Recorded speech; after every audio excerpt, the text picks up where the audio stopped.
Hello everyone, welcome back to Xylem Learning. Akshay sir ആണ്, biology faculty ആണ്. Life processes നമ്മുടെ 10 CBSE ബയോളജിയിലെ വളരെ പ്രധാനപ്പെട്ട ഒരു ചാപ്റ്ററാണ് ലൈഫ് പ്രോസസ്സസ് എന്ന ചാപ്റ്റർ. എന്തുകൊണ്ട് പ്രധാനപ്പെട്ടതെന്നറിയോ? ഏറ്റവും കൂടുതൽ മാർക്കിന് ഏറ്റവും വെയിറ്റേജ് ഉള്ളൊരു ചാപ്റ്ററാണ് ലൈഫ് പ്രോസസ്സസ്. അതിൽ തന്നെ നമ്മൾ ഇന്ന് ഡിസ്കസ് ചെയ്യാൻ വേണ്ടി പോകുന്ന ലൈഫ് പ്രോസസ്സ് എന്ന് പറയുന്നത് ന്യൂട്രീഷനാണ്. ആൻഡ് വെരി ഷുവർ 100% ഈ ഒരു ഭാഗത്തുനിന്ന് ചോദ്യം ഉണ്ടാവും. 100% ഉറപ്പാണ്. ഈ ഭാഗത്തുള്ള ചോദ്യം എന്തായാലും നിങ്ങളുടെ ബോർഡ് എക്സാമിനുണ്ടാവും. കഴിഞ്ഞ വർഷങ്ങളിൽ നമ്മുടെ മക്കളോട് അവരെഴുതാൻ ബോർഡ് എക്സാമിന് പോകുന്നതിന് മുന്നോടിയായി പല കാര്യങ്ങളും പല ഏരിയാസും വളരെ ഇമ്പോർട്ടൻ്റ് ആണെന്ന് സാറ് പറഞ്ഞു കൊടുക്കാറുണ്ട്. ആ ഏരിയാസിൽ നിന്നൊക്കെ ചോദ്യങ്ങളും ചോദിച്ചിട്ടുണ്ട്. സോ 2026-27 അക്കാദമിക് ഇയറിൽ 10 CBSE പഠിക്കുന്ന എൻ്റെ മക്കളോട് പറയാനുള്ള കാര്യം അത് തന്നെയാണ്. ഞങ്ങളെ വിശ്വസിക്കുക.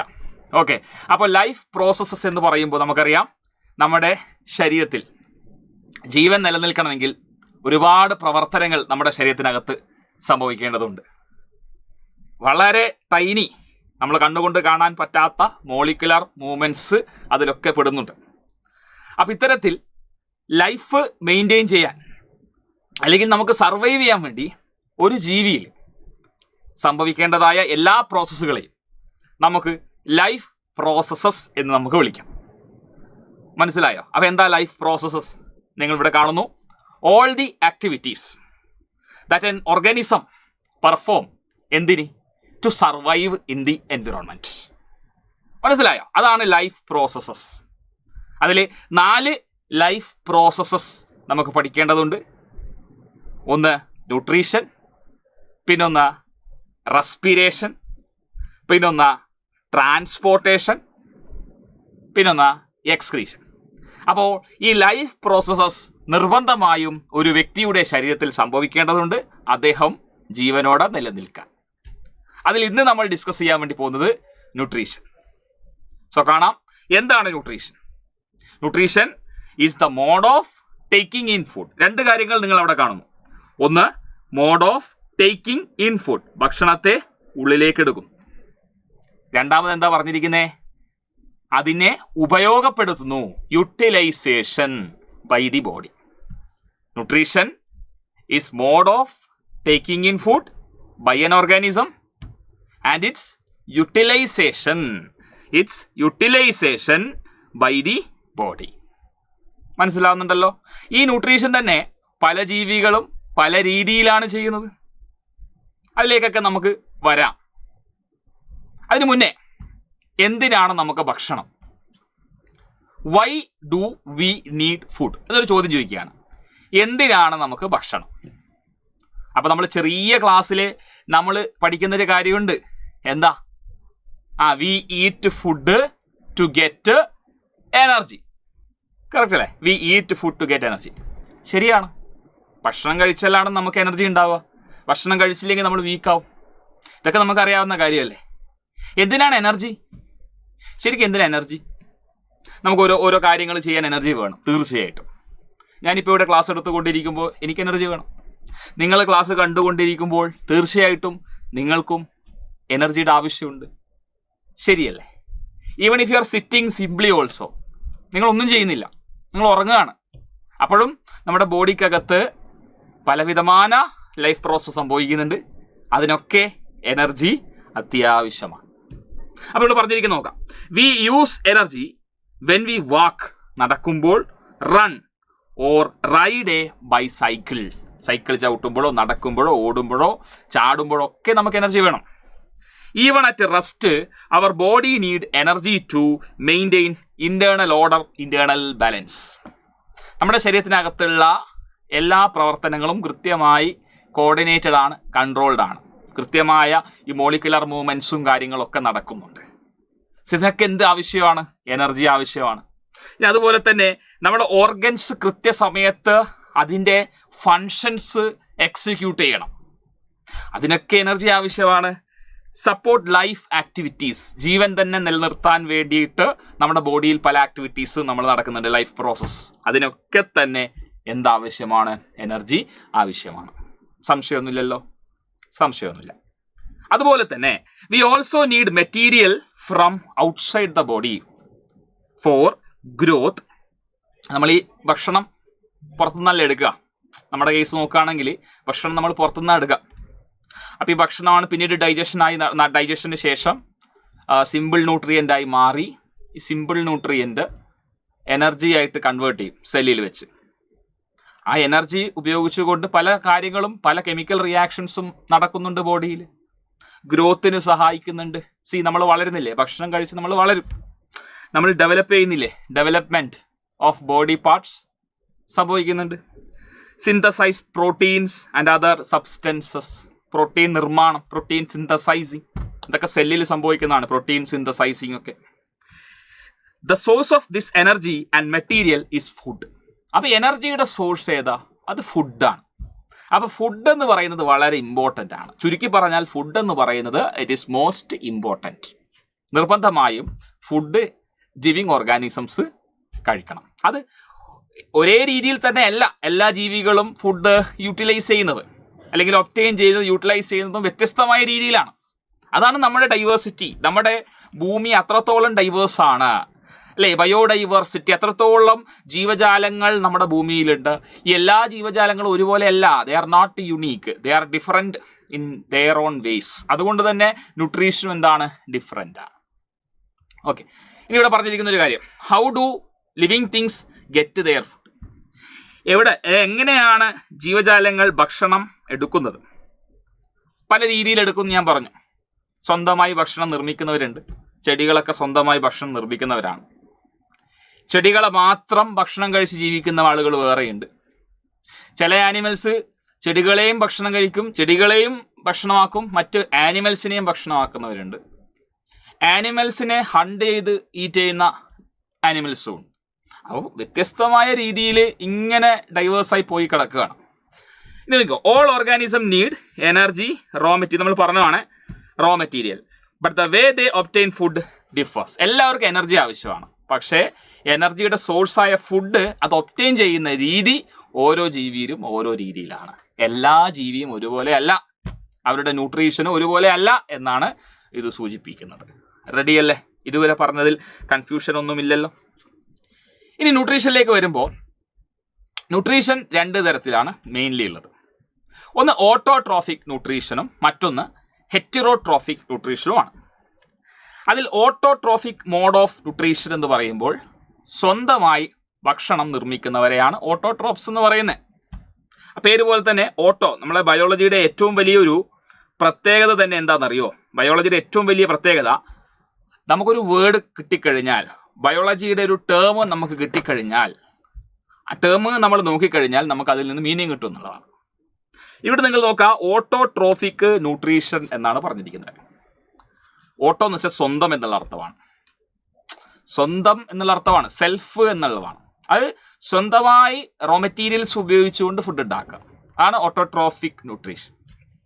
കണ്ട, അതിൽ തന്നെ പ്ലാന്റ്സ് എക്സിക്യൂട്ട് ചെയ്യുന്ന ഫോട്ടോസിന്തസിസ് വളരെ ഇമ്പോർട്ടൻ്റ് ആണ്. ഒരു 100% ഷുവറാണ് ആ ഏരിയയിൽ നിന്നുള്ള ചോദ്യം. 100% ഉറപ്പാണ്. നിങ്ങളുടെ 2026-27 എക്സാമിന് 100% ഷുവറാണ് ഫോട്ടോസിന്തസിസ് എന്നുള്ള ഏരിയ എന്നുള്ള ക്വസ്റ്റ്യൻ. ഒരു കോംപ്രമൈസും ഇല്ല. ഇത് ഞാൻ വെറുതെ പറയുന്നതല്ല, മാർക്ക് ചെയ്ത് വെച്ചോ. ഇത് ഓൾറെഡി യൂട്യൂബിൽ അപ്ലോഡ് ചെയ്യും. അത് അപ്ലോഡ് ആകുമ്പോൾ ഇത് ഓൾറെഡി റെക്കഡിക്കലാണ്. 100% ഷുവറാണ് ഞാൻ പറയുന്നത്, ഞാൻ വെറുതെ പറയുന്നതല്ല. നിർബന്ധമായിട്ടും ഫോട്ടോസിന്തസിസ് എന്നുള്ളൊരു ചോദ്യം ഉണ്ടാവും. മനസ്സിലാവുന്നുണ്ടോ? അപ്പോൾ ഫോട്ടോസിന്തസിസ് എന്ന് പറയുന്നത് actually green plants food prepare ചെയ്യുന്ന പ്രോസസ്സാണ് ഇത്, ഈ ഫോട്ടോസിന്തസിസ് എന്ന് പറയുന്നത്. ഒറ്റ മിനിറ്റ്, എന്താ ഫോട്ടോസിന്തസിസ് എന്ന് പറയുന്നത്? ഗ്രീൻ പ്ലാന്റ്സ് സ്വന്തമായി ഫുഡ് ഉണ്ടാക്കുന്ന പ്രോസസ്സാണ്. അതുപോലെ തന്നെ ചില സൾഫർ ഓക്സിഡൈസിങ് ബാക്ടീരിയകൾ അവരുടെ ബോഡിയിൽ ഈ കെമിക്കൽസ് ഉപയോഗിച്ചുകൊണ്ട് എനർജി ഡിറൈവ് ചെയ്യുന്നുണ്ട്. അപ്പം അങ്ങനെ കെമിക്കൽസ് ഉപയോഗിക്കുന്നവരെ കീമോസിന്തസിസ് അല്ലെങ്കിൽ കീമോസിന്തറ്റിക് ഓർഗാനിസം എന്ന് പറയും, അല്ലെങ്കിൽ കീമോ ഓട്ടോട്രോപ്സ് എന്ന് പറയും. Chemo autotrophs. ഇവിടെ ചെടികൾ, ഗ്രീൻ പ്ലാന്റ്സ് ലൈറ്റ് ഉപയോഗിച്ചുകൊണ്ടാണ് ഫുഡ് ഉണ്ടാക്കുന്നത്. അപ്പം ലൈറ്റ് ഉപയോഗിച്ചുകൊണ്ട് ഫുഡ് ഉണ്ടാക്കുമ്പോൾ ലൈറ്റ് എന്ന് പറയുമ്പോൾ ഫോട്ടോ ആണ്. ലൈറ്റ് എനർജി ഉപയോഗിച്ചുകൊണ്ട് ഫുഡ് ഉണ്ടാക്കുന്നു, ഫോട്ടോസിന്തസിസ്. അപ്പം ലൈറ്റ് മാത്രം മതിയോ ഗ്രീൻ പ്ലാന്റ്സിന്? പോരല്ലേ?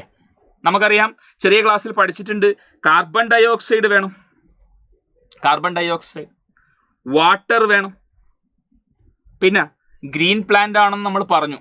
സോ ഓട്ടോമാറ്റിക്കലി അവിടെ നോൺ ആണ് ക്ലോറോഫിൽ ഉണ്ട് എന്നുള്ള കാര്യം. അപ്പം ഗ്രീൻ പ്ലാന്റ്സ് എന്ന് പറയുമ്പോൾ ക്ലോറോഫിൽ കണ്ടെയ്നിങ് പ്ലാന്റ്സ് ആണ്. ക്ലോറോഫിൽ അല്ലേ ആക്ച്വലി ഗ്രീൻ കളർ ഇമ്പാർട്ട് ചെയ്യുന്നത്. Chlorophyll is A magnesium containing complex which impart green colour to plant part. അപ്പം ഈ ഗ്രീൻ കളറുള്ള ക്ലോറോഫിൽ ആക്ച്വലി എന്തിനാ സഹായിക്കുക? സൺലൈറ്റിനെ അബ്സോർബ് ചെയ്യാനാണ് സഹായിക്കുക. It help in the absorption of sunlight. It help in the absorption or harvesting of sunlight. അതിനാണ് actually നമ്മുടെ chlorophyll സഹായിക്കുക. അതിലേക്കൊക്കെ നമുക്ക് വരാം. അങ്ങനെ ഫുഡ് പ്രിപ്പയർ ചെയ്യും in the form of glucose, simple carbohydrate glucose. ഇത്രയും ഓക്കെ ആവണം. ഞാനൊന്ന് വരച്ച് കാണിക്കാം. എല്ലാവരും നന്നായിട്ട് ഒന്ന് ശ്രദ്ധിച്ചിരിക്കാം. അപ്പം ഞാനൊരു പ്ലാന്റ് ആണ് വരക്കുന്നത്. This is the plant. This is the leaf.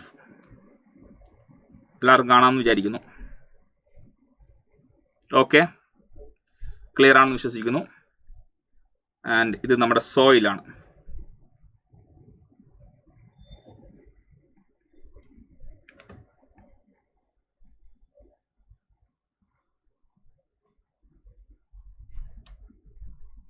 Okay, this is the soil. Okay, നമ്മളിപ്പോൾ എക്സ്പ്ലെയിൻ ചെയ്യാൻ പോകുന്ന പ്രോസസ്സ് എന്ന് പറയുന്നത് ഫോട്ടോസിന്തസിസ് ആണ്.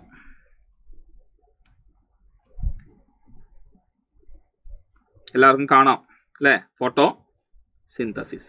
അപ്പോൾ എന്തൊക്കെ റോ മെറ്റീരിയൽസ് ആണ് ഫോട്ടോസിന്തസിസിന് വേണ്ടത്? എന്തൊക്കെ റോ മെറ്റീരിയൽസ് വേണം? ഒന്നാമത്തെ റോ മെറ്റീരിയൽ എന്ന് പറയുന്നത് വാട്ടർ വേണം. ലൈറ്റിലേക്ക് ഇറങ്ങാം. ലൈറ്റ് വേണം, സൺലൈറ്റ് വേണം, ലൈറ്റ്. പിന്നെ വേണ്ടത് എന്താ? വാട്ടർ വേണം, വാട്ടർ. മൂന്നാമത് വേണ്ടത് കാർബൺ ഡൈ ഓക്സൈഡ്. പിന്നെ തീർച്ചയായിട്ടും ക്ലോറോഫിൽ വേണം, ക്ലോറോഫിൽ പിഗ്മെന്റ് വേണം. തീർച്ചയായിട്ടും ക്ലോറോഫിൽ പിഗ്മെന്റ് ഈ ചെടിയിലുണ്ട്. ഗ്രീൻ കളറാണ് കാണുന്നത്. അപ്പോൾ ക്ലോറോഫിൽ പിഗ്മെന്റ് അവിടെ ഉണ്ട്. പിന്നെ നമുക്ക് ഫസ്റ്റ് റിക്വയർമെന്റ് സൺലൈറ്റ് ആണ്. സൺലൈറ്റ് തരുന്നത് നമുക്കറിയാം സണ്ണാണ്. The ultimate source of energy sun. Ultimate source of energy ആണ് സണ്ണ്. അപ്പം സണ്ണിൽ നിന്ന് ചെടിയിലേക്ക് എന്ത് കിട്ടും? യെസ്, സൺലൈറ്റ് കിട്ടും. സണ്ണിൽ നിന്ന് സൺലൈറ്റ് കിട്ടും. അത് അബ്സോർബ് ചെയ്യുന്നതിന് വേണ്ടി ക്ലോറോഫിൽ ഉണ്ട്. അപ്പോൾ chlorophyll help in the absorption of sunlight or harvesting of sunlight. So first thing is okay. ആ പ്രോബ്ലം സോൾവ് ആയി. ലീഫിലേക്ക് സൺലൈറ്റ് കിട്ടി. That is tick. അത് ഓക്കെയാണ്. Next raw material required is water. Water എവിടെ ഉണ്ട്? സോയിലുണ്ട്. Water is present in the soil. Water എവിടെയുണ്ട്? സോയിലാണ്. വാട്ടർ എവിടെയുള്ള കുട്ടികളെ? Soil. So this is water, H2O. This is water. Water സോയിലുണ്ട്. സോയിൽ നിന്ന് വാട്ടർ റൂട്ട്സ് അബ്സോർബ് ചെയ്യും. അതുവഴി നേരെ സൈലം വഴി നേരെ ലീഫിലേക്ക് എത്തും. സോ വാട്ടർ കിട്ടി. വാട്ടർ സോയിലുണ്ട്. സോയിലിലെ വാട്ടർ റൂട്ട്സ് അബ്സോർബ് ചെയ്യും. Then through xylem it will reach leaf. അടുത്തത് കാർബൺ ഡൈ ഓക്സൈഡാണ്. എവിടെയാണ് കാർബൺ ഡൈ ഓക്സൈഡ് ഉള്ളത്? Atmosphere. Carbon dioxide is present in the atmosphere. So അറ്റ്മോസ്ഫിയറിൽ കാർബൺ ഡൈ ഓക്സൈഡ് ഉണ്ട്. കണ്ടോ? അറ്റ്മോസ്ഫിയറിൽ carbon dioxide. Carbon dioxide ലീഫിലേക്ക് പ്രവേശിക്കണം, അബ്സോർബ് ചെയ്യണം അല്ലേ? ലീഫ് കാർബൺ ഡൈ ഓക്സൈഡിനെ അബ്സോർബ്. അതിന് വേണ്ടിയിട്ട് ലീഫിൽ, എസ്പെഷ്യലി ലീഫിൻ്റെ ലോവർ എപ്പിഡെർമിസിൽ ധാരാളം ചെറിയ കുട്ടി ഓപ്പണിങ്സ് ഉണ്ട്. വളരെ ചെറിയ കുട്ടി ഓപ്പണിങ്സ്. ആൻഡ് ദറ്റ് കുട്ടി openings are known as stomata. കുട്ടി ഓപ്പണിങ്സ്, സ്റ്റൊമാറ്റൽ പോർ. സ്റ്റൊമാറ്റ വഴി ലീഫിലേക്ക് കാർബൺ ഡൈ ഓക്സൈഡ് എത്തും. സോ കാർബൺ ഡൈ ഓക്സൈഡിൻ്റെ ടെൻഷനും ഇല്ല. ക്ലോറോഫിൽ ഓൾറെഡി ചെടിയിലുണ്ട്. അങ്ങനെ നമ്മുടെ പ്ലാന്റ് ഫോട്ടോസിന്തസിസിന് വിധേയമാവും. എല്ലാ റോ മെറ്റീരിയൽസും കിട്ടിക്കഴിഞ്ഞു. Light, water, carbon dioxide, chlorophyll already അതിലുണ്ട്. സോ ഫുഡ് പ്രിപ്പയർ ചെയ്യും. Glucose in the form of glucose ആണ് ആദ്യം പ്രിപ്പയർ ചെയ്യുക. ബൈ പ്രൊഡക്റ്റ് ആയിട്ട് ഓക്സിജൻ ഗ്യാസ് റിലീസ് ചെയ്യുന്നുണ്ട്. അതൊന്ന് ഓർത്ത് വെക്കണം. അതായത് അബ്സോർബ് ചെയ്യുന്ന gas carbon dioxide, release ചെയ്യുന്ന ഗ്യാസ് ഓക്സിജൻ ആണ്. ഓക്കെ, റിലീസ് ചെയ്യുന്ന ഗ്യാസ് ഓക്സിജൻ. Remember always. ഞാൻ വേറൊരു കളർ യൂസ് ചെയ്യാം. അബ്സോർബ് ചെയ്യുന്ന gas carbon dioxide, release ചെയ്യുന്ന gas it is O2 oxygen. Always remember. Clear ആണോ? ഈ പറഞ്ഞിരിക്കുന്ന കാര്യങ്ങൾ ക്ലിയർ അല്ലേ? ക്ലിയർ ആണെന്ന് വിശ്വസിക്കുന്നു. മുന്നോട്ട് പോവാം. അപ്പം ഞാൻ പറഞ്ഞു കഴിഞ്ഞു, ചെടികൾ ആദ്യം ഉണ്ടാക്കുന്നത് ഗ്ലൂക്കോസ് ആണ്. ഫോട്ടോസിന്തസിന്റെ റിസൾട്ടിൽ ആദ്യം ഉണ്ടാകുന്നത് glucose. But the problem with glucose is it is readily soluble in water. The problem with glucose is what? It is soluble in water. So what is the next solution for this? ഇതിനൊരു solution വേണം. കഷ്ടപ്പെട്ടിട്ടാണ് ഇത് ഉണ്ടാക്കുന്നത്. So what is the solution? It is getting converted to starch, insoluble format starch. അപ്പോൾ പ്ലാന്റിൽ ഈ produce ചെയ്ത food, അതായത് നമ്മുടെ ഗ്ലൂക്കോസ്, പ്ലാന്റിന് ആവശ്യമുണ്ടെങ്കിൽ അപ്പം തന്നെ യൂസ് ചെയ്യും. പ്ലാന്റിന് അപ്പം തന്നെ ആവശ്യം, പ്ലാന്റിന് നീഡഡ് ആണെങ്കിൽ, പ്ലാന്റിന് അപ്പം തന്നെ എനർജി ആവശ്യമുണ്ടെങ്കിൽ അത് യൂസ് ചെയ്യും. ഇൻ കേസ് പ്ലാന്റിന് അപ്പം ആവശ്യമില്ലെങ്കിൽ ഈ glucose is converted to starch. ഇത് ഈ വർഷം ചോദിച്ചൊരു ചോദ്യം കൂടിയാണ്. മനസ്സിലാവുന്നുണ്ടല്ലോ? ഈ വർഷം 2026 2025-26 ബാച്ചിൽ 2026 ഫെബ്രുവരി 25 ചോദിച്ച ചോദ്യപേപ്പറിൽ ചോദ്യം ഉണ്ടായിരുന്നു. ഞാനത് പരിചയപ്പെടുത്താം. സോ ഇതിന്റെ ആൻസർ വരുന്നത് എന്താ? മീൻസ് സ്റ്റാർച്ച് ആയിട്ട് കൺവേർട്ട് ചെയ്യും. അതാണ് പറഞ്ഞത്. Carbohydrate, the simple carbohydrate that is glucose produced as A result of photosynthesis. Either they can do what? They can immediately use it for energy production, or what they can do? They can store or convert it to starch. അപ്പോൾ ഇവിടെ ഒരു ചോദ്യം ചോദിക്കാം. The product formed in the photosynthesis, that is glucose, is converted to starch because why എന്ന് ചോദിക്കും. അപ്പോൾ എന്താ പറയാൻ? Because glucose is water soluble. അതുകൊണ്ടാണ് അതിനെ സ്റ്റാർച്ച് ആയിട്ട് കൺവേർട്ട് ചെയ്യുന്നത്. ഓക്കെ, ഇവിടെ ഒരു കമ്പാരിസൺ ആണ്. ഒരു കമ്പാരിസൺ നടത്താണ് കേട്ടോ. ഒരു കമ്പാരിസൺ ഇവിടെ പിന്നെ നമ്മൾ കാണാൻ പോകുന്ന ഒരു കമ്പാരിസൺ ആണ്. പ്ലാന്റിന്റെ കേസിൽ ഈ റിസർവ് ആയിട്ട് ഈ ഫുഡ് സ്റ്റോർ ചെയ്ത് വെച്ചിരിക്കുന്നത് സ്റ്റാർച്ച് എന്നുള്ള ഫോമിലാണ്. ആനിമൽ ബോഡിയിൽ ഇതുപോലെ തന്നെ എക്സസ് ആയിട്ടുള്ള എനർജി സ്റ്റോർ ചെയ്ത് വെക്കാറുണ്ട്. നമ്മുടെ ബോഡിയിലെ എനർജി റിസർവ് അത് ഏതാണെന്നറിയോ? ഗ്ലൈക്കോജൻ.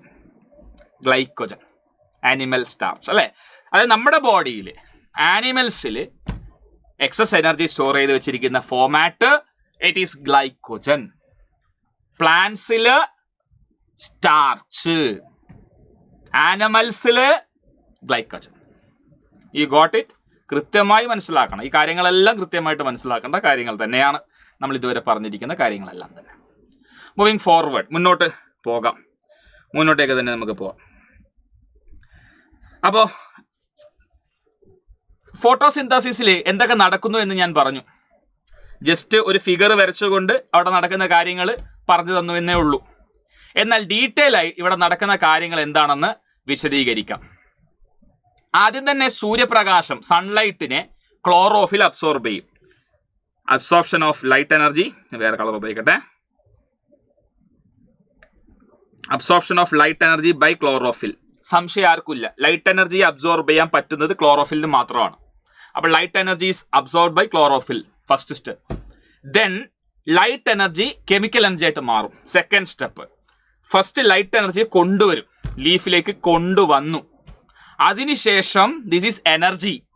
എനർജീനെ നമുക്ക് ഒരു ഫോമിൽ നിന്ന് മറ്റു ഫോമിലേക്ക് മാറ്റാം, no problem with that.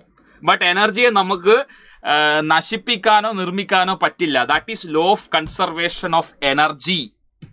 Energy can neither be created nor be destroyed, but can be converted from one form to another form. Conversion is not a problem. അപ്പോൾ ഇവിടെ ലൈറ്റ് എനർജിയെ കെമിക്കൽ എനർജി ആക്കി മാറ്റുന്നതിൽ തെറ്റില്ല. It is possible. And then what is the next step? Energy chemical energy ആയിട്ട് മാറി. Then water split ആക്കി. Okay, water split. കാരണം വാട്ടർ ഓൾറെഡി റോ മെറ്റീരിയൽ അല്ലേ, പ്ലാന്റ് അബ്സോർബ് ചെയ്യുന്നുണ്ട് സോയിൽ നിന്ന് വാട്ടർ. ആ വാട്ടറിനെ സ്പ്ലിറ്റ് ആക്കി. And what is chemically water? H2O അല്ലേ? H2O ആണ് വാട്ടർ. മീൻസ് വാട്ടർ സ്പ്ലിറ്റായി എന്ന് പറഞ്ഞാൽ what does it mean? Water സ്പ്ലിറ്റായി എന്ന് പറയുമ്പോൾ it means that 2 gases are produced. Hydrogen gas and oxygen. Hydrogen and oxygen. Hydrogen ഇപ്പം അങ്ങനെ മനസ്സിലാക്കാം. വാട്ടർ സ്പ്ലിറ്റായി ഹൈഡ്രജൻ റിലീസ്ഡ്, ഓക്സിജൻ റിലീസ്ഡ്. അതിൽ ഓക്സിജൻ നമുക്കിവിടെ വേണ്ട, ഓക്സിജന് ആവശ്യമില്ല, അവോയ്ഡ് ഇറ്റ്. ഈ ഓക്സിജൻ ആണ് റിലീസ് ചെയ്യുന്ന പ്ലാന്റ്. ഫോട്ടോസിന്തസിസ് ടൈമിൽ ഞാൻ പറഞ്ഞു ബൈ പ്രൊഡക്റ്റ് ആയിട്ട് ഓക്സിജൻ ഈസ് റിലീസ്ഡ് എന്ന് പറഞ്ഞിട്ടുണ്ട്. ആ റിലീസ് ചെയ്യുന്ന ഓക്സിജൻ ആണ് ഈ വാട്ടർ സ്പ്ലിറ്റ് ചെയ്യുമ്പോൾ പ്രൊഡ്യൂസ് ചെയ്യുന്ന ഓക്സിജൻ. ഈ എനർജി ഉപയോഗിച്ചുകൊണ്ട് വാട്ടർ സ്പ്ലിറ്റായി ഹൈഡ്രജനും ഓക്സിജനും കിട്ടി. Oxygen is released. The hydrogen, അയാളാണ് hero. The hero of the match. The hero of the match is hydrogen. ഈ ഹൈഡ്രജൻ എന്ത് ചെയ്യും അറിയോ? ഹൈഡ്രജനെ കാർബൺ ഡയോക്സൈഡുമായിട്ട് കൂട്ടിച്ചേർക്കും. മനസ്സിലായ? ഇപ്പോൾ ഒരു സബ്സ്റ്റൻസിനോട് ഹൈഡ്രജൻ കൂടിച്ചേരുക എന്ന് പറയുമ്പോൾ it is called reduction. Reduction is addition of hydrogen. Correct അല്ലേ? അഡീഷൻ ഓഫ് ഹൈഡ്രജൻ ആണ് റിഡക്ഷൻ എന്ന് പറയുന്നത്. ശരിയല്ലേ സാറ് പറഞ്ഞേ? അഡീഷൻ ഓഫ് ഹൈഡ്രജൻ എന്ന് പറയുന്നത് റിഡക്ഷൻ ആണ്. അപ്പൊ ഇവിടെ ഇത് നോക്കിക്കേ കുട്ടികളെ, റിഡക്ഷൻ ഓഫ് കാർബൺ ഡയോക്സൈഡ് എന്ന് പറഞ്ഞാൽ എന്താണ്? ആക്ച്വലി ഇവിടെ കാർബൺ ഡയോക്സൈഡിന്റെ കൂടെ ഹൈഡ്രജൻ ചേരുന്നു എന്നല്ലേ അർത്ഥം? റിഡക്ഷൻ എന്ന് പറഞ്ഞാൽ അഡീഷൻ ഓഫ് ഹൈഡ്രജൻ അല്ലേ? അതെ, അങ്ങനെയാണ് കാർബോഹൈഡ്രേറ്റ് ആയ ഗ്ലൂക്കോസ് അവിടെ നിർമ്മിക്കപ്പെടുന്നത്. മനസ്സിലാവുന്നുണ്ടാ? അപ്പൊ ഇതാണ് step. Light energy chlorophyll absorb ചെയ്തു. നാഗവല്ലിയെ കൊണ്ടുവരുന്നത് പോലെ അല്ലേ? നാഗവല്ലിയെ മറ്റേയാൾ കൊണ്ടുവരുന്നില്ലേ? അതുപോലെ ലൈറ്റ് എനർജിയെ ലീഫിലേക്ക് കൊണ്ടുവന്നു. Light energy converted to chemical energy, no problem with that. പിന്നെന്താ? Water split. എന്താ കിട്ടി? Hydrogen oxygen. ഓക്സിജൻ ഗയാ പോയി, ബാക്കി hydrogen added with carbon dioxide. ആ hydrogen added to carbon dioxide, അതന്നല്ലേ റിഡക്ഷൻ ഓഫ് കാർബൺ ഡയോക്സൈഡ്. എന്ത് കിട്ടി? ഗ്ലൂക്കോസ്. മനസ്സിലാവുന്നുണ്ടാ? ഓക്കെ അല്ലേ? അപ്പൊ ഇതുമായി റിലേറ്റ് ചെയ്തിട്ടുള്ള ചോദ്യങ്ങളും നമുക്ക് ചോദിച്ചിട്ടുണ്ട്. ഇനി ഒരു ബാലൻസ്ഡ് ഇക്വേഷൻ നമുക്ക് നോക്കാം. ഇതിൻ്റെ ഒക്കെ ഒരു ബാലൻസ്ഡ് ഇക്വേഷൻ. ഓക്കെ, അതില്ലാതെ തന്നെ നമുക്കൊന്ന് ചെയ്യാൻ പറ്റുമോ നോക്കാം. ബാലൻസ്ഡ് ഇക്വേഷൻ ഫോട്ടോസിന്തസിന്റെ ഓവറോൾ ബാലൻസ്ഡ് കെമിക്കൽ ഇക്വേഷൻ ആണ്. നോക്കിക്കേ കുട്ടികളെ, കാർബൺ ഡയോക്സൈഡ് പിന്നെ വാട്ടർ വേണം അല്ലേ? ഫോട്ടോസിന്തസിസ് നടക്കണമെങ്കിൽ കാർബൺ ഡയോക്സൈഡ്, വാട്ടർ വേണം. പിന്നെ ഒരു ആരോ മാർക്ക് ഇട്ട് കൊടുക്കുക. നിർബന്ധമായും ശ്രദ്ധിക്കേണ്ട ഒരു കാര്യം, ആരോ മാർക്കിന്റെ മുകളിലും താഴെയുമായിട്ട് സൺലൈറ്റ്, ക്ലോറോഫിൽ എന്ന് എഴുതി കൊടുക്കണം. ഇതിൽ ഏതെങ്കിലും ഒന്ന് എഴുതിയിട്ടെങ്കിൽ മാർക്കില്ല, രണ്ടും എഴുതിയിട്ടെങ്കിലും മാർക്കില്ല. മനസ്സിലായ? ഇത് നിങ്ങൾക്ക് മുകളിലും ഇത് നിങ്ങൾക്ക് താഴെ എഴുതാം, അതിൽ പ്രശ്നമൊന്നുമില്ല. Okay, ready? എന്താ കിട്ടുന്നത്? C6H12O6. എന്താണത്? C6H12O6 ഗ്ലൂക്കോസ് ആണ്. പിന്നെന്താണ്? പ്ലസ് O2 കിട്ടും. പിന്നെ കുറച്ച് വെള്ളം, H2O. വെള്ളം എന്ന് വെച്ചാൽ വേപ്പർ. അപ്പൊ ഇതെന്തൊക്കെയാണ്? ഇതിന്റെ ബാലൻസ് ചെയ്ത് എന്താ കിട്ടുക? ബാലൻസ് ചെയ്യാം നമുക്ക്. 6CO2 plus 12H2O gives C6H12O6 plus 6O2 plus 6H2O. Balanced അല്ലേ? എന്താ ബാലൻസ് ചെയ്യാന്ന് പറഞ്ഞാൽ എന്താ? ഈക്വൽ ടുവിന്റെ ഈ ഒരു ഗിവ്സ് ഉണ്ടല്ലോ, ഗിവ്സിന്റെ ലെഫ്റ്റ് ഹാൻഡ് സൈഡും റൈറ്റ് ഹാൻഡ് സൈഡും, അതായത് റിയാക്ടന്റും പ്രൊഡക്റ്റും അതിൻ്റെ ആറ്റങ്ങളുടെ എണ്ണം സെയിം ആക്കണം. കാർബൺ ആറ്റം, ഇവിടെ എത്ര കാർബൺ ആറ്റം ഉണ്ട്? 6 കാർബൺ ആറ്റം. ഇവിടെ എത്ര കാർബൺ ആറ്റം ഉണ്ട്? 6 carbon atom. Carbon okay. Oxygen നോക്കാം. ഓക്സിജൻ എത്രയാ? O2 അല്ലേ?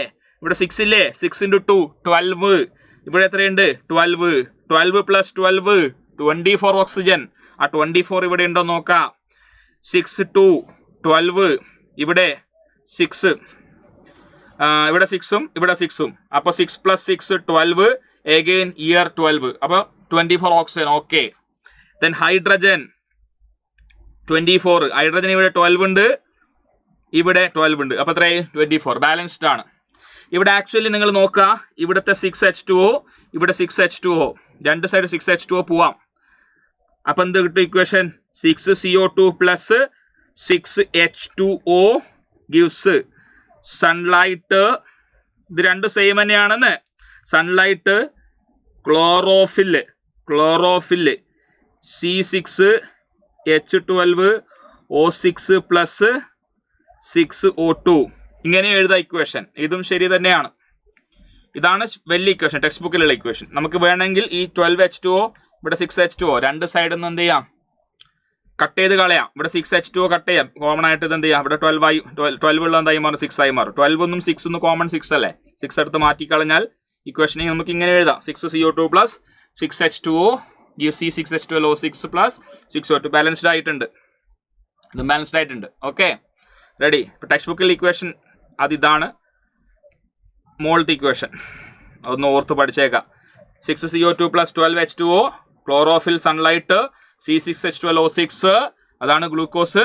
6O2 പ്ലസ് 6H2O പഠിക്കണം. ഇനി ഇതിൽ നിന്ന് ചോദിച്ചിരിക്കുന്ന ചില ചോദ്യങ്ങൾ കൂടി നമുക്ക് കാണേണ്ടതുണ്ട്. ചോദ്യത്തിലേക്ക് നമുക്ക് കടക്കാം. അതിന് മുന്നേ ഞാൻ നേരത്തെ പറഞ്ഞ ഫോട്ടോസിന്തസിസിന്റെ ഫലമായി ഉണ്ടായത് ഗ്ലൂക്കോസ്. അത് പിന്നീട് എന്തായിട്ട് മാറുന്നുണ്ട്, സ്റ്റാർച്ച് ആയിട്ട് മാറുന്നുണ്ട്. പിന്നീട് ഈ സ്റ്റാർച്ച് സുക്രോസ് ആയിട്ട് മാറുന്നുണ്ട്. ഈ സുക്രോസ് ആണ് പിന്നീട് ഫ്ലോയം എന്ന് നിങ്ങൾ പഠിച്ചിട്ടുണ്ട് 9ാം ക്ലാസ്സിൽ. ഫ്ലോയം, ഈ ഫ്ലോയത്തിലൂടെ ചെടികളുടെ പല ഭാഗങ്ങളിലേക്കും പോകും. റൂട്ട്, പല ഭാഗങ്ങളുണ്ടല്ലോ, ഫ്രൂട്ട്, സീഡ്സ്, അങ്ങനെ പല ഭാഗങ്ങളിലേക്ക് പോയി പല രീതിയിൽ സ്റ്റോർ ചെയ്ത് വെക്കും, മെറ്റാബോളിക് ആക്ടിവിറ്റി അണ്ടർഗോ ചെയ്തിട്ട്.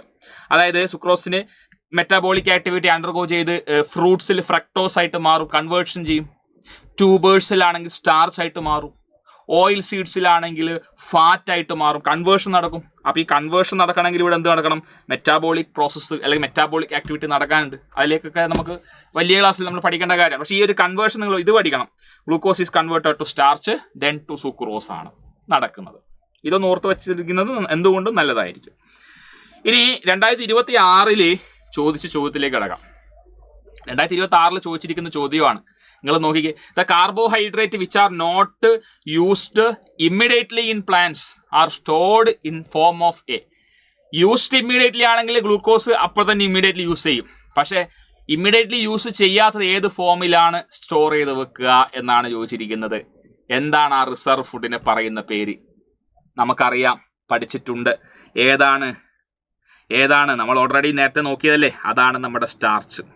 ആനിമലിലാണെങ്കിൽ ഗ്ലൈക്കോജൻ, പ്ലാന്റിലാണെങ്കിൽ സ്റ്റാർച്ച്. ചോദ്യം ചോദിച്ച കണ്ടോ, ഇത് നമ്മുടെ കേരള റീജിയൻ സൗത്ത് സോണിൽ ചോദിച്ച ചോദ്യമാണ്. സെറ്റ് 3 ചോദ്യമാണ്. നിങ്ങളുടെ സീനിയേഴ്സിന് കിട്ടിയ ചോദ്യ പേപ്പറിലെ ചോദ്യമായിരുന്നു അത്. അടുത്ത ചോദ്യം അതേ സോണിലെ സെറ്റ് 2, നിങ്ങളുടെ സീനിയേഴ്സിന് സെറ്റ് 2 ചോദിച്ച ചോദ്യമാണ്.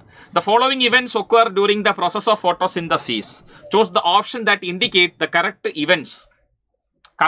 Event of photosynthesis. നോക്കിയേ, ഒന്നാമത് പറഞ്ഞിരിക്കുന്ന കാര്യം നോക്കിയേ, oxidation of carbon dioxide to C. Oxidation ആണോ നടക്കുന്നത്? അല്ലല്ലോ, റിഡക്ഷൻ അല്ലേ, അഡീഷൻ ഓഫ് ഹൈഡ്രജൻ അല്ലേ. അഡീഷൻ ഓഫ് ഓക്സിജൻ എന്നാ പറഞ്ഞല്ല, addition of hydrogen, reduction of carbon dioxide to കാർബോഹൈഡ്രേറ്റാ. അടുത്തത് conversion of light energy to chemical energy, അത് നടക്കും. Absorption of light energy by chlorophyll നടക്കുന്നുണ്ട്. Conversion of hydrogen and oxygen to water അല്ല. Water split ആയിട്ട് hydrogen oxygen ആവുന്നതാണ്, അല്ലാതെ conversion of hydrogen oxygen into water അല്ല. So correct ഏതാ? 2-3 ആണ്. 2-3 നമ്മളോട് ചോദിച്ചിരിക്കുന്നത് കറക്റ്റ് ഇവന്റ് ആണ്. അതും നോക്കണം പരീക്ഷയിൽ കേട്ടോ. കറക്റ്റ് ഇവന്റ് ആണ് ചോദിച്ചിരിക്കുന്നത്. 2-3 എന്ന് പറയുമ്പോൾ ഏതാ? Option B. 2-3 എന്ന് പറയുമ്പോൾ ഏതാ കുട്ടികളെ? ഓപ്ഷൻ എന്താണ്? ഓപ്ഷൻ ബി ആണ് ഇതിന്റെ ആൻസർ. ഈസി അല്ലേ? മറ്റൊരു ചോദ്യം നോക്കിക്കേ. ഇത് നോർത്തിൽ ചോദിച്ചതാണ്. ജാർഖണ്ഡില് ഒരു സാറിനോട് ചോദിച്ച് സാർ അയച്ചിട്ടുണ്ടായതാണ് ആ ഒരു ദിവസം ചോദ്യം. അപ്പോൾ ഈ ചോദ്യം നോക്കാം. സെറ്റ് 3 നോർത്തിൽ ചോദിച്ചിരിക്കുന്ന ചോദ്യമാണ്. ഇത് പാട്ന റീജിയൻ ആണ്. The leaves of a plant first prepare food P by photosynthesis. First prepare ചെയ്യുന്ന ഫുഡ് അപ്പം തന്നെ നമുക്ക് ഐഡിയ കിട്ടി, അത് വേറെ ആരുമല്ല, അത് നമ്മുടെ ഗ്ലൂക്കോസ് ആണ്. P is converted to food Q. Convert ചെയ്യുന്നുണ്ടെങ്കിൽ അത് സ്റ്റാർച്ചിലേക്കാണ്. അപ്പം സ്റ്റാർച്ചിലേക്ക്, അപ്പം ക്യൂ കിട്ടി, starch. Which is stored in the leaf, store ചെയ്ത് വെച്ചു. If not used immediately. ശരി, what are P and Q? P ഏതാണ് നമുക്ക് കിട്ടിയില്ലേ? പി എന്ന് പറയുന്നത് ഗ്ലൂക്കോസ്, ക്യൂ എന്ന് പറയുന്നത് സ്റ്റാർച്ച്. ഇത് നമുക്ക് കിട്ടിയ കാര്യങ്ങളാണ്. പിന്നെന്താ പറഞ്ഞിരിക്കുന്നത്, what are raw materials and conditions required for synthesis of P. Synthesis of P ഉണ്ടാവണമെങ്കിൽ ആ പ്രോസസ്സ് ഏതാ? ഫോട്ടോസിന്തസിസ് ആണ് അല്ലേ? ഫോട്ടോസിന്തസിസ് ആണ്. അതിന്റെ റോ മെറ്റീരിയലാണ് ചോദിച്ചിരിക്കുന്നത്. എന്താ റോ മെറ്റീരിയൽസ് വേണ്ടത്? സൺലൈറ്റ് വേണം നിർബന്ധം, നമ്മൾ പഠിച്ചിട്ടുണ്ട്. പിന്നെന്താ വേണ്ടത്? വാട്ടർ വേണം നിർബന്ധം. ഈ ഓർഡറൊന്നും പ്രശ്നമില്ല കേട്ടോ. CO2 വേണം നിർബന്ധം. കാർബൺ ഡയോക്സൈഡ് വേണം. പിന്നെന്താ വേണ്ടത്? Sunlight, water, carbon dioxide, chlorophyll pigment വേണം. വേണം. മാർക്ക് കിട്ടി, നമുക്ക് മനസ്സിലായോ? മാർക്ക് കിട്ടി. അപ്പൊ ഇതുപോലുള്ള ചോദ്യങ്ങളൊക്കെയാണ് നമുക്ക് എന്ത് ചെയ്യുക, പരീക്ഷയിൽ ചോദിക്കുക. മനസ്സിലാവുന്നുണ്ടല്ലോ? ഇനി ഡെസേർട്ട് പ്ലാന്റിൽ ചെറിയൊരു വ്യത്യാസമുണ്ട്. ഇതും പരീക്ഷയിൽ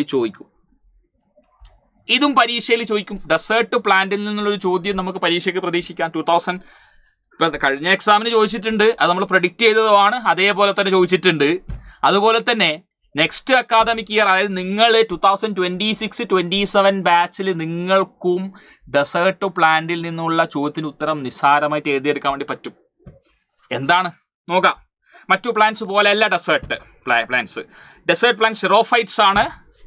അവർ ഡെസേർട്ടിലാണ് ജീവിക്കുന്നത്. അതുകൊണ്ടല്ലേ സാറ് ഡെസേർട്ട് പ്ലാന്റ് എന്ന് വിളിക്കുന്നത് അല്ലേ? അത് തന്നെയാണ്. ഡെസേർട്ട് എന്ന് പറയുമ്പോൾ അത് ചൂടുള്ള സ്ഥലമാണ്. ഹോട്ട് ഡെസേർട്ട് ചൂടുള്ള സ്ഥലമാണ്, വാട്ടർ സ്കാർസ് ഏരിയ ആണ്. അപ്പം അവിടെയുള്ള ജീവികളെല്ലാം തന്നെ വാട്ടർ കൺസർവ് ചെയ്യാനാണ് നോക്കുക, അല്ല വാട്ടർ വെറുതെ ഒഴിവാക്കി കളയാനല്ല നോക്കുക. അതുപോലെ തന്നെയാണ് നമ്മുടെ കാക്ടസും ഡെസേർട്ട് പ്ലാന്റും വാട്ടർ മാക്സിമം സേവ് ചെയ്യാൻ വേണ്ടി നോക്കും. അതിൻ്റെ ഫലമായിട്ട് അവരെന്ത് ചെയ്യുമെന്നറിയോ കുട്ടികളെ? അതിൻ്റെ ഫലമായിട്ട് ഡേ ടൈമിൽ, നന്നായി ശ്രദ്ധിക്കണം, ഡേ ടൈമിൽ അവർ സ്റ്റൊമാറ്റ അടച്ചു വെക്കും, സ്റ്റൊമാറ്റ ക്ലോസ് ചെയ്ത് വെക്കും. അതാണ് അവരുടെ പ്രത്യേകത. കാരണം സ്റ്റൊമാറ്റ വഴി ട്രാൻസ്പിരേഷൻ നടക്കാൻ സാധ്യതയുണ്ട്. ട്രാൻസ്പിരേഷൻ എന്ന് പറഞ്ഞാൽ എന്താ? Loss of water in the form of vapour ആണ്. അപ്പോൾ സ്റ്റൊമാറ്റ വഴി വാട്ടർ ലോസ് ഉണ്ടാവാൻ സാധ്യതയുണ്ട്. അപ്പോൾ ഈ ഡെസേർട്ട് പ്ലാന്റ്സ് ഒരു കാരണവശാലും വാട്ടർ ലോസ് പ്രോത്സാഹിപ്പിക്കൂല, അത് മിനിമൈസ് ചെയ്യാനേ നോക്കുള്ളൂ. അപ്പോൾ ഡേ ടൈമിൽ ഇവർ സ്റ്റൊമാറ്റ അടക്കും. അപ്പോഴാണ് പ്രോബ്ലം. ഫോട്ടോസിന്തസിസ് നടക്കണമെങ്കിൽ ഡേ ടൈമിൽ തന്നെയാണ് ഫോട്ടോസ് നടക്കുക അല്ലേ? ഡേ ടൈമിൽ ലൈറ്റ് ഉണ്ടെങ്കിൽ മാത്രമേ ഫോട്ടോസിസ് നടക്കുള്ളൂ. പക്ഷേ ഡെസേർട്ട് പ്ലാന്റിൽ ഡേ ടൈമിൽ സ്റ്റൊമാറ്റ ക്ലോസാ. അപ്പോൾ കാർബൺ ഡയോക്സൈഡിന് ഇലയിലേക്ക് വരാൻ പറ്റുമോ? നമ്മൾ പഠിച്ചിട്ടുണ്ട്, കാർബൺ ഡയോക്സൈഡ് അറ്റ്മോസ്ഫിയറിലാണ്, ഇലയിലൂടെ സ്റ്റൊമാറ്റയിലൂടെയാണ് വരേണ്ടത് ലീഫിലേക്ക്. പക്ഷെ പ്രശ്നം എന്താ? ഡെസേർട്ട് പ്ലാന്റിൽ ഡേ ടൈമിൽ സ്റ്റൊമാറ്റ ക്ലോസ്ഡാ. ഡേ ടൈമിൽ സ്റ്റൊമാറ്റ ക്ലോസ്ഡ് ആയതുകൊണ്ട് കാർബൺ ഡയോക്സൈഡിന് ഡേ ടൈമിൽ അതിനകത്തേക്ക് വരാൻ പറ്റില്ല. അപ്പോഴാണ് ട്വിസ്റ്റ്. എന്താ ട്വിസ്റ്റ് എന്ന് പറയുന്നത്? നൈറ്റ് ആവണം. നൈറ്റിലാണ് ട്വിസ്റ്റ്. നൈറ്റ് ടൈം ആവുമ്പോൾ ചൂടൊന്നും ഇല്ലല്ലോ, നൈറ്റ് ടൈം ആകുമ്പോൾ വലിയ പ്രശ്നമല്ല. അപ്പോൾ സ്റ്റൊമാറ്റ തുറക്കും, സ്റ്റൊമാറ്റ ഓപ്പൺ ചെയ്യും. ഓക്കെ, സ്റ്റൊമാറ്റ ഓപ്പൺ ചെയ്യും. എന്നിട്ട് കാർബൺ ഡയോക്സൈഡിനെ നൈറ്റ് ടൈമിൽ ഇത് സ്വീകരിക്കും. എന്നിട്ട് എന്ത് ചെയ്യും? കാർബൺ ഡയോക്സൈഡിനെ ഒരു ഓർഗാനിക് ആസിഡ് ആക്കി മാറ്റും, ഒരു ഇന്റർമീഡിയറ്റ് കോമ്പൗണ്ട്, ഒരു ആസിഡ് ആക്കി മാറ്റും. ആൻഡ് പ്രോബബ്ലി അത് മാലിക് ആസിഡ് ആയിരിക്കും. ഒരു ഓർഗാനിക് ആസിഡ് ആക്കി മാറ്റി എന്നിട്ട് ഇത് പ്ലാന്റിന്റെ വാക്യൂളിൽ സ്റ്റോർ ചെയ്ത് വെക്കും. Okay, ready? കൺഫ്യൂഷൻ ഒന്നുമില്ല.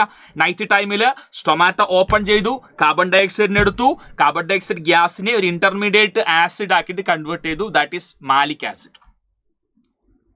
ഇനി ഡേ ടൈമായി, ലൈറ്റ് കിട്ടി, വാട്ടറും കിട്ടുന്നുണ്ട്, കാർബൺ ഡയോക്സൈഡ് ഇതൊക്കെ കിട്ടി. കാർബൺ ഡയോക്സൈഡ് എന്ന് പറഞ്ഞാൽ ഓൾറെഡി മാലിക് ആസിഡ് ആണ് എൻ്റെ ബോഡിയിലുള്ളത്. ആ മാലിക് ആസിഡ് പിന്നീട് എന്തായി മാറും? കാർബൺ ഡയോക്സൈഡ് ആയിട്ട് മാറും. ഫോട്ടോസിന്തസിസ് അണ്ടർഗോ ചെയ്യും. ഇതാണ് ഡെസേർട്ട് പ്ലാന്റിൽ നടക്കുന്ന കാര്യങ്ങൾ. കണ്ട, ഡേ ടൈമിൽ സൺലൈറ്റ് കിട്ടി, എന്നിട്ട് എന്ത് ചെയ്യും? ഫോട്ടോസിന്തസിസ് അണ്ടർഗോ ചെയ്യും. കാർബൺ ഡയോക്സൈഡിനെ ട്രാപ്പ് ചെയ്യുന്നത് നൈറ്റിലാണ്. ഇത് നിങ്ങൾ ആലോചിച്ച് വെക്കണം, പഠിച്ചു വെക്കണം. പരീക്ഷയിൽ ചോദിക്കാൻ സാധ്യത 100% കാണുന്നു. അടുത്ത 2026-27 അക്കാദമിക് ഇയറിൽ ചോദിക്കാനും സാധ്യത നല്ലോണം കാണുന്നു. പിന്നെ ഒരു ഷുവറായിട്ട് ചോദ്യങ്ങൾ വരുന്നൊരു ഏരിയ ഉണ്ട്, സ്റ്റൊമാറ്റ. അതിലേക്കൊക്കെ നമുക്ക് വരാം. ഓക്കെ, അടുത്തത് ലീഫിൻ്റെ റോളിലേക്ക് വരാം. അപ്പം ലീഫിൻ്റെ സെക്ഷൻ ഒന്ന് പഠിച്ചു വെക്കുന്നത് നല്ലതാണ്. ലീഫിൻ്റെ സെക്ഷൻ ഇതൊന്ന് പഠിച്ചു വെക്കുന്നത് നല്ലതാണ്. വിശദമായി തന്നെ നമ്മൾ ബാച്ചിൽ ഇതൊക്കെ വിശദമായി പഠിച്ചിട്ടുണ്ട്. ലീഫിന്റെ നമ്മൾ ചെയ്തിരിക്കുന്നത്, ലീഫ് നമ്മൾ കട്ട് ചെയ്തു, സെക്ഷൻ മൈക്രോസ്കോപ്പിലൂടെ നോക്കുകയാണ്. അപ്പോൾ ലീഫ് കട്ട് ചെയ്ത് നോക്കുമ്പോൾ നമുക്കറിയാം ലീഫിൽ നടുക്ക് മിഡ്രീബ് ഉണ്ട്, വെയിൻസ് ഉണ്ട്. കണ്ടോ, മിഡ്രീബും വെയിൻസും വെയിൻലെറ്റും ഒക്കെ ഉണ്ട് ലീഫിൽ. ഈ വെയിൻസിലൊക്കെ സൈലവും ഫ്ലോയും ഒക്കെ ഉണ്ട്. വാട്ടർ കൊണ്ടുപോകാൻ സൈലം, ഫുഡിനെ പല ഭാഗങ്ങളിലേക്ക് എത്തിക്കാൻ ഫ്ലോയം, ഇതൊക്കെ അവിടെ ഉണ്ട്. അപ്പോൾ ലീഫിന്റെ സെക്ഷൻ നോക്കിക്കഴിഞ്ഞാൽ മുകളിൽ ഒരു ലെയർ ഓഫ് സെല്ലുണ്ട്, താഴെ ഒരു ലെയർ ഓഫ് സെല്ലുണ്ട്.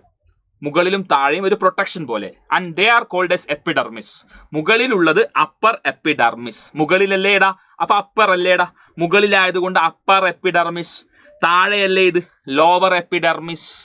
ലോവർ എപ്പിഡർമിസിൽ ധാരാളം ഇതുപോലെ ഹോൾസ് ഉണ്ട്, പോർസ് ഉണ്ട്, that is stomata.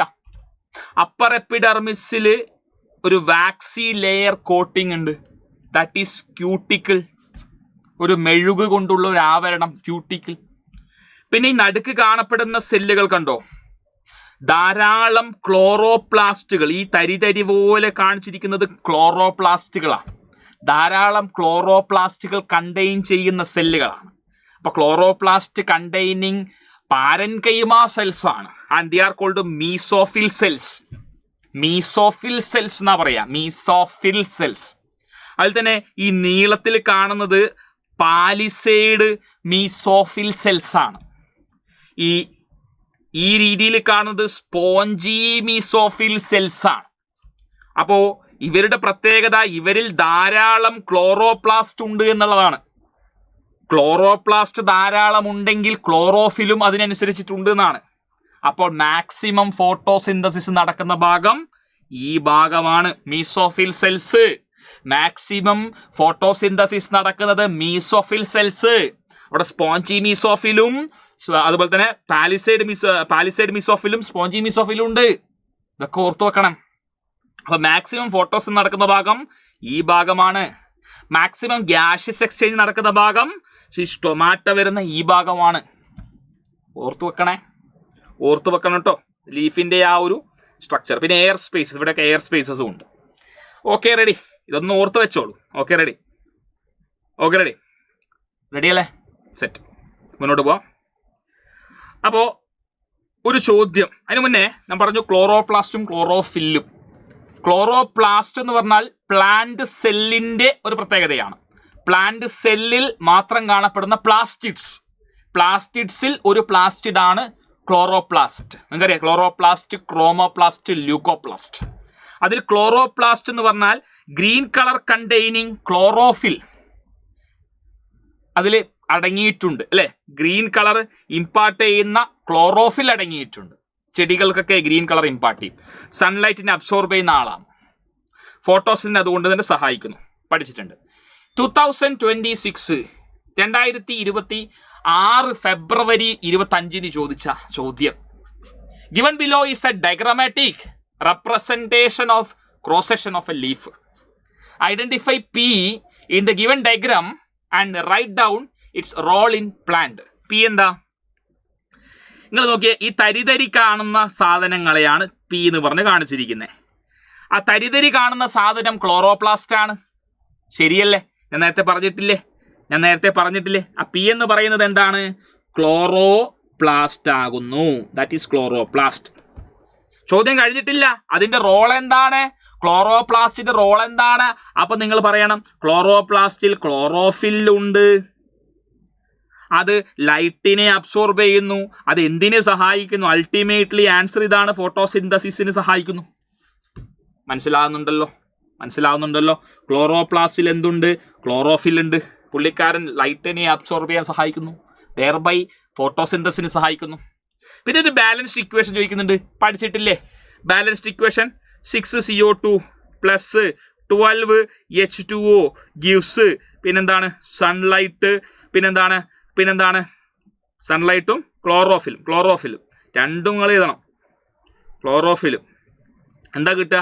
C6H12O6 plus 6O2 plus 6H2O. Overall balanced chemical equation of photosynthesis. Balanced equation ആണ് ചോദിക്കുന്നത്. ബാലൻസ്ഡ് ആയിട്ട് തന്നെ എഴുതണം. അതിൽ കോംപ്രമൈസും കാര്യങ്ങളൊന്നും ഇല്ല കേട്ടോ. അതിൽ കോംപ്രമൈസും കാര്യങ്ങളൊന്നുമില്ല. പിന്നെ ഒരു സ്റ്റൊമാറ്റയുടെ ഒരു ഏരിയ ഉണ്ട്. ഒരു സ്റ്റൊമാറ്റയുടെ ഒരു ഏരിയ നോക്കണേ.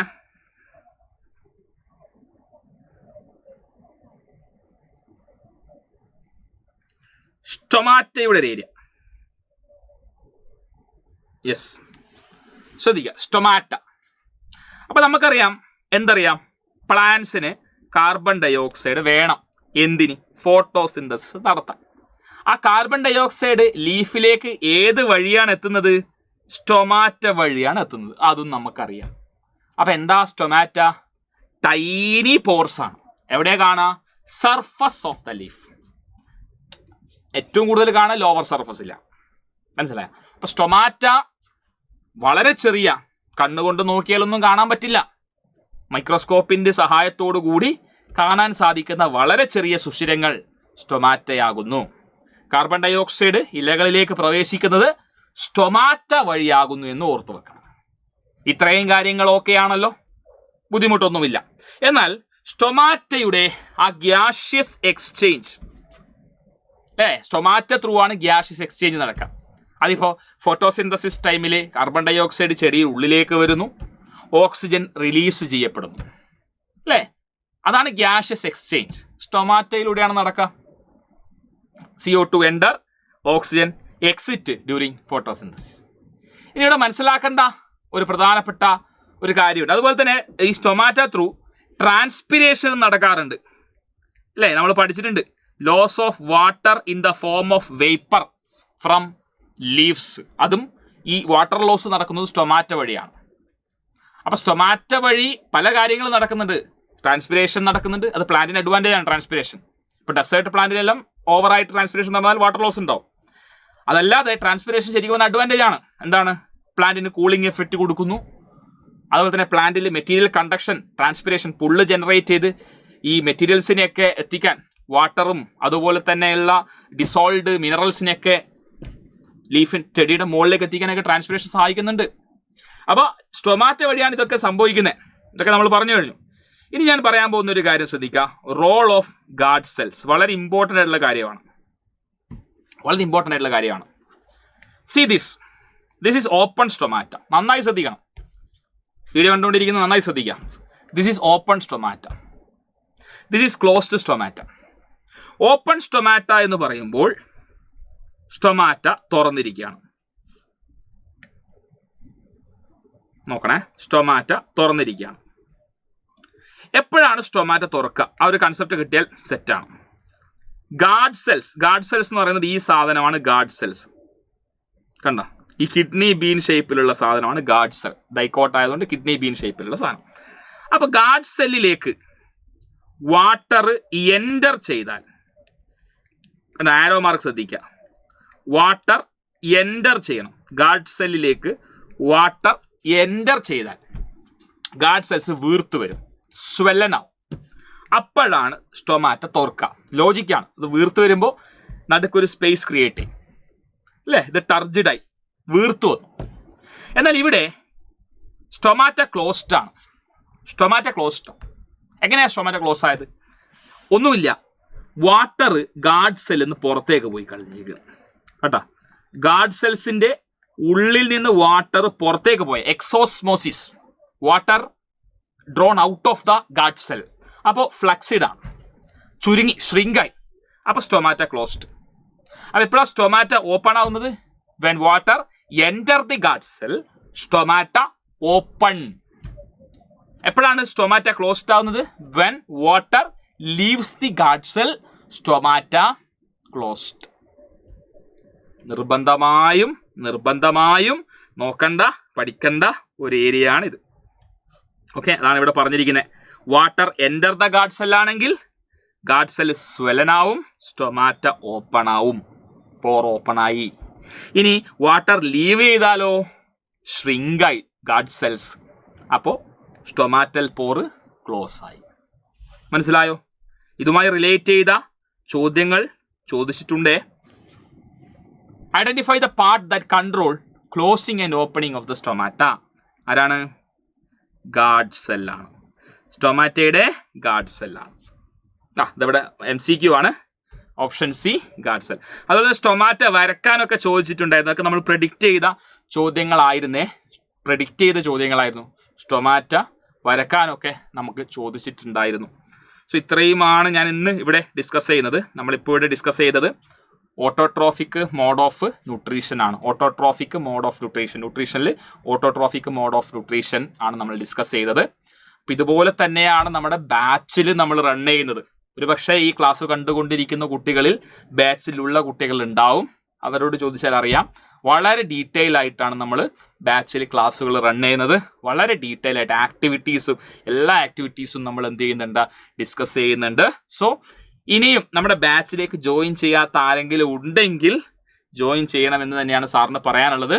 സോ നമുക്ക് അസ്ത്ര എന്നതാണ് നമ്മുടെ ബാച്ചിൻ്റെ പേര്. നമ്മൾ 10 CBSEക്ക് വേണ്ടിയിട്ടുള്ള ഓൺലൈൻ ട്യൂഷൻ ബാച്ചിൻ്റെ പേര് അസ്ത്ര എന്നതാണ്. അപ്പോൾ അസ്ത്ര ബാച്ചിൽ അതിൻ്റെ സവിശേഷതകൾ നോക്കുകയാണെങ്കിൽ നമുക്ക് ബേസിക്കലി 3 പ്ലാനുകൾ ഇവിടെ ഉണ്ട്. ഒന്ന് base plan, infinity plan, infinity pro plan. അപ്പം നിങ്ങൾക്ക് ഇവിടെ നോക്കിക്കഴിഞ്ഞാൽ കാണാം, ലൈവ് ലെക്ചേഴ്സ് എല്ലാ പ്ലാനിലും നമുക്ക് ലൈവ് ക്ലാസ്സുകൾ, എല്ലാ ദിവസവും നടക്കുന്ന ലൈവ് ക്ലാസ്സുകൾ എല്ലാ ബാച്ചിലും കാണും. പിന്നെ നോട്ട്സ് എല്ലാ ബാച്ചിലും കിട്ടും. അത് ബേസ് പ്ലാൻ്റെ കാര്യം ആദ്യം പറയുകയാണെങ്കിൽ DPP ടെസ്റ്റുകൾ കിട്ടുന്നുണ്ട്. DPP എന്ന് വെച്ച് കഴിഞ്ഞാൽ ഓരോ പാർട്ട് കഴിയുമ്പോഴും അന്നെടുത്ത പാർട്ടുമായി റിലേറ്റ് ചെയ്ത ക്വസ്റ്റ്യൻസ് ആപ്പിൽ ലഭ്യമാവും. അതാണ് DPP. ഡെയിലി നിങ്ങൾ പ്രാക്ടീസ് ചെയ്യേണ്ട ക്വസ്റ്റ്യൻസ് ആണ്. പിന്നെ അതുപോലെ തന്നെ ഇൻ ആപ്പ് കമ്മ്യൂണിറ്റി ഉണ്ടാവും. കമ്മ്യൂണിറ്റിയിൽ നോട്ടിഫിക്കേഷൻസും കാര്യങ്ങളും വരും. നിങ്ങൾക്കുള്ള കാര്യങ്ങൾ നിങ്ങൾ അവിടെ പോസ്റ്റ് ചെയ്യാറുണ്ട് കമ്മ്യൂണിറ്റിയിൽ. പിന്നെ അതുപോലെ തന്നെ റിവിഷൻ ലൈവ് സെഷൻസ് നിങ്ങൾക്ക് ഇവിടെ അവൈലബിൾ ആണ്. ഓരോ ചാപ്റ്ററിൻ്റെയും കഴിഞ്ഞ് ലാസ്റ്റ് റിവിഷൻസും കാര്യങ്ങളും നിങ്ങൾക്ക് എന്ത് ചെയ്യും, അതിൻ്റെ സെഷൻസൊക്കെ അവൈലബിൾ ആവുന്നുണ്ട് എല്ലാ ബാച്ചിലും കേട്ടോ. അതിൽ ബേസിലും ഇൻഫിനിറ്റിയിലും ഇൻഫിനിറ്റി പ്രോയിലും അതൊക്കെ അവൈലബിൾ ആണ്. എന്നാൽ ഈ ബേസ് പ്ലാനിൽ കിട്ടാത്ത കുറേ കാര്യങ്ങൾ നമുക്ക് ഇൻഫിനിറ്റിയിലും ഇൻഫിനിറ്റി പ്രോയിലും കിട്ടും. അതായത് പേൾ സെഷൻ. പേൾ എന്ന് പറഞ്ഞാൽ പ്രീമിയം പ്രീ റെക്കോർഡഡ് വീഡിയോസ് ആണ്. HD ക്വാളിറ്റിയിൽ ഓരോ ചാപ്റ്ററും വളരെ വിശദമായി തന്നെ ഇൻക്ലൂഡിങ് ടെക്സ്റ്റ് ബുക്കിലെ ഓരോ സെക്ഷൻസും പിന്നെ ബോക്സസും എക്സ്ട്രാ റീഡിങ്സും അടക്കം എല്ലാം ഉൾക്കൊള്ളിച്ചുകൊണ്ടുള്ള ഒരു റെക്കോർഡിംഗ് സെഷൻ, പാർട്ടായിട്ടുള്ള റെക്കോർഡിംഗ് സെഷനാണ് പേൾ റെക്കോർഡിംഗ് എന്ന് പറയുന്നത്. പേൾ റെക്കോർഡിംഗ് നിങ്ങൾക്ക് ബേസ് പ്ലാനിലൊന്നും കിട്ടത്തില്ല. നിങ്ങൾക്ക് കിട്ടുക ഇൻഫിനിറ്റി പ്ലാനിലാണ്. അത് ഏത് സമയത്ത് വേണമെങ്കിലും നിങ്ങൾക്ക് എന്ത് ചെയ്യാം, ഈ പേൾ നിങ്ങൾക്ക് ആക്സസ് ചെയ്യാനും പറ്റും. അതുപോലെ ലൈവ് സെഷൻ എല്ലാ സമയത്തും നോക്കാൻ വേണ്ടി പറ്റും, അത് വേറെ കാര്യം. പക്ഷേ പേൾ സെഷൻസ് വളരെ ഡീറ്റെയിൽ ആയിട്ട് നമ്മൾ ഓരോ കാര്യങ്ങളൊക്കെ പറഞ്ഞു പോകുന്നുണ്ട്. ഓരോ സെക്ഷൻസും നമ്മൾ NCERT ടെക്സ്റ്റ് ബുക്കിൽ തന്നെ ഓരോ സെക്ഷൻസും നമ്മളിങ്ങനെ പറഞ്ഞു പോകുന്നതാണ്. എക്സ്ട്രാ റീഡിങ്സ് ഒക്കെ ഉണ്ട്. അതൊക്കെ നിങ്ങൾക്ക് എപ്പോൾ വേണമെങ്കിൽ റെഫർ ചെയ്യാം. പിന്നെ ഇൻസ്റ്റാ ലേൺ, ക്വിക്കായിട്ട് പരീക്ഷയൊക്കെ പോകുന്നതിന് മുന്നേ ഒക്കെ ആയിട്ട് ക്വിക്കായിട്ട് നിങ്ങൾക്ക് ചാപ്റ്ററിലെ കാര്യങ്ങളൊക്കെ മനസ്സിലാക്കാൻ ഇൻസ്റ്റാ ലേൺ. അതുപോലെ തന്നെ മൈൻഡ് മാപ്പ്, ഫോർമുല ഷീറ്റ്, മാത്സിനൊക്കെ ആണെങ്കിൽ ഫോർമുല ഷീറ്റ്, ഇതൊക്കെ നിങ്ങൾക്ക് കിട്ടുക ഇൻഫിനിറ്റി മുതലാണ്. ബേസ് പ്ലാനിൽ നിങ്ങൾക്ക് ഇത് കിട്ടില്ല. പിന്നെ വർക്ക് ഷീറ്റ്, ഡിസ്കഷൻ, ഇതൊക്കെ നടക്കുന്നത് ഇൻഫിനിറ്റി പ്ലാനിൽ നിങ്ങൾക്ക് അത് കിട്ടില്ല. അത് നിങ്ങൾ മുന്നോട്ടുള്ള പ്ലാൻ, അത് ഇൻഫിനിറ്റി പ്രോ അങ്ങനെയുള്ള പ്ലാനിൽ മാത്രമേ നിങ്ങൾക്ക് അതൊക്കെ അവൈലബിൾ ആവുന്നുള്ളൂ. Upcoming batches, end game batches, അതിലൊക്കെയുള്ള ആക്സസ് നിങ്ങൾക്ക് ബേസ് പ്ലാൻ എടുത്താൽ കിട്ടില്ല. അതൊക്കെ ഇൻഫിനിറ്റി പ്ലാൻ എടുത്താൽ നിങ്ങൾക്ക് ആ എൻ ഗെയിമിലേക്കുള്ള ആക്സസ് ഒക്കെ, എൻ ഗെയിം വെച്ചാൽ റിവിഷൻ ബാച്ച്, ലാസ്റ്റ് നമുക്ക് എക്സാമിനോട് എടുക്കുമ്പോൾ റിവിഷൻസ് ഉണ്ടാവും. ആ റിവിഷൻ ബാച്ചിലേക്കുള്ള അഡ്മിഷനൊക്കെ കിട്ടണമെങ്കിൽ ഇൻഫിനിറ്റി എടുക്കുന്നതായിരിക്കും, അല്ലെങ്കിൽ ഇൻഫിനിറ്റി പ്രോ എടുക്കുന്നതായിരിക്കും നിങ്ങൾക്ക് സൂട്ടബിൾ. നിങ്ങൾക്ക് ബേസ് പ്ലാനിൽ ഇതൊന്നും കിട്ടത്തില്ല. പിന്നെ ഫാൽക്കൺ ബാച്ച്, അത് ഫൗണ്ടേഷൻ ബാച്ചാണ് ഫാൽക്കൺ ബാച്ച്. ആ ഫാൽക്കൺ ബാച്ച് കൂടി കിട്ടണമെങ്കിൽ നിങ്ങൾ ഇൻഫിനിറ്റി പ്രോ എടുക്കണം. ഇൻഫിനിറ്റി പ്രോയും തമ്മിലുള്ള വ്യത്യാസമാണ്. ഫാൽക്കൺ ബാച്ചിൻ്റെ ആക്സസ് നിങ്ങൾക്ക് പ്രോയിൽ മാത്രമേ കിട്ടൂ. ഫാൽക്കൺ ബാച്ച് നിങ്ങൾ അപ്കമിങ് എൻട്രൻസ് എക്സാമിനേഷൻ, നിങ്ങൾക്കറിയാം തീർച്ചയായിട്ടും നമ്മളിനി അങ്ങോട്ട് കോമ്പറ്റിറ്റീവ് വേൾഡിലാണ് ജീവിക്കുന്നത്. പലതരം എൻട്രൻസ് എക്സാമിനേഷൻസ് എഴുതിയെങ്കിൽ മാത്രമേ പ്രൊഫഷണൽ കോഴ്സസിലേക്ക് എത്താൻ പറ്റുള്ളൂ. അപ്പോൾ അതിന് വേണ്ടിയിട്ടൊരു കൈത്താങ് നമ്മൾ ഇപ്പോഴേ എന്ത് ചെയ്യണം, പഠിച്ചു തുടങ്ങുകയാണ്. അപ്പോൾ നിങ്ങൾ ബോർഡ് എക്സാമിന് പഠിക്കുന്ന കൂട്ടത്തിൽ കുറേ എക്സ്ട്രാ പല കാര്യങ്ങളും പഠിച്ച് ഫൗണ്ടേഷൻ സെറ്റ് ചെയ്യുന്ന ബാച്ചാണ് ഫാൽക്കൺ ബാച്ച്. അപ്പോൾ ഫാൽക്കൺ ബാച്ചിലേക്കുള്ള ഒരു ആക്സസ് കൂടി ഇൻഫിനിറ്റി പ്രോയിൽ നിങ്ങൾക്ക് കിട്ടും. അപ്പോൾ നിങ്ങൾ നോക്കിയിട്ട് ഇതിലേതാണ് ബെസ്റ്റ്, നിങ്ങൾക്ക് ഇപ്പോൾ കണ്ടാൽ തന്നെ അറിയാം ഇതിലേതാ ബെസ്റ്റ് എന്നുള്ളത്. അപ്പോൾ അതനുസരിച്ചിട്ട് എന്ത് ചെയ്യുക, നോക്കാം. ഓക്കെ, അപ്പോൾ 3 പ്ലാൻ ഉണ്ട്. ആ പ്ലാൻ ഒന്ന് ജസ്റ്റ് പരിചയപ്പെടുത്തി. അതുപോലെ തന്നെ ഇവിടെ ബേസ് പ്ലാൻ സ്റ്റാർട്ട് ചെയ്യുന്ന പ്രൈസ് 4249 ആണ്. ഒരു വർഷത്തേക്കുള്ള ഫീസാണ് ഞാൻ ഈ പറയുന്നത് കേട്ടോ. ഒരു വർഷത്തേക്കാണുള്ള, ഒരു മാസത്തേക്കല്ല, ഒരു വർഷത്തേക്കുള്ള ഫീസാണ് പറയുന്നത്. സോ തീർച്ചയായിട്ടും അഡ്മിഷൻ എടുക്കാൻ ബാക്കിയുള്ളവർ അഡ്മിഷൻ എടുക്കാൻ ഈ നമ്പറിൽ കോൺടാക്ട് ചെയ്യാം കേട്ടോ. കണ്ടോ 999 സൂം ചെയ്യുക 99954008000 എന്ന നമ്പറിൽ കോൺടാക്ട് ചെയ്ത് എത്രയും പെട്ടെന്ന് തന്നെ അഡ്മിഷൻ എടുക്കാം. മികച്ച രീതിയിൽ നമുക്ക് മുന്നോട്ട് പഠിച്ചെടുക്കേണ്ടതുണ്ട്. വളരെ അനായാസം നമുക്ക് എന്ത് ചെയ്യണം, പഠിക്കണം. യാതൊരു ബേർഡനും ഇല്ലാതെ വളരെ സ്ട്രക്ചേർഡായിട്ട് നമ്മുടെ ബാച്ചിൽ, അസ്ത്ര ബാച്ചിൽ എല്ലാ കാര്യങ്ങളും നമ്മൾ ഡിസ്കസ് ചെയ്യുന്നുണ്ട്. മക്കളെ ജോയിൻ ചെയ്യാൻ ബാക്കിയുള്ളവർ തീർച്ചയായിട്ടും എന്ത് ചെയ്യുക, നമ്മുടെ സെഷനിലേക്ക്, ബാച്ചിലേക്ക് ജോയിൻ ചെയ്യാം. അപ്പോൾ മറ്റൊരു അവസരത്തിൽ വീണ്ടും കണ്ടുമുട്ടാം. അതുവരേക്കും it's me Akshay signing off. Bye and stay safe.